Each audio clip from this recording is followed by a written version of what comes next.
गृहराज्यमंत्री योगेश कदम यांनी विधानसभेत बांगलादेशींवरील कारवाईच्या संदर्भात माहिती दिली आहे। पश्चिम बंगाल सरकारकडून सहकार्य मिळत नसल्याने बांगलादेशी रोहिंग्यांच्या केसेस पुढे जात नाहीये असं गृहराज्यमंत्री योगेश कदम यांनी म्हटलेलं आहे।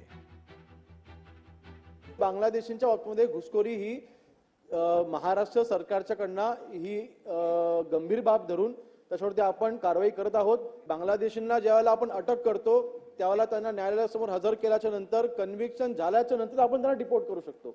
आपण तोपर्यंत त्यांना डिपोर्ट करू शकत नाही।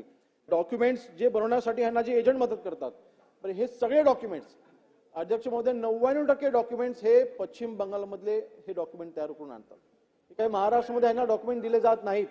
पश्चिम बंगालच्या डॉक्युमेंटवरना ते महाराष्ट्रामध्ये येतात आणि व्हॅलिड काही केसेसमध्ये त्यांचं आधार कार्ड जे आपलं आधार कार्ड बारकोड असतो तो बारकोड देखील स्कॅन होतो। अधिकृत आधार कार्ड त्यांच्याकडे आहे।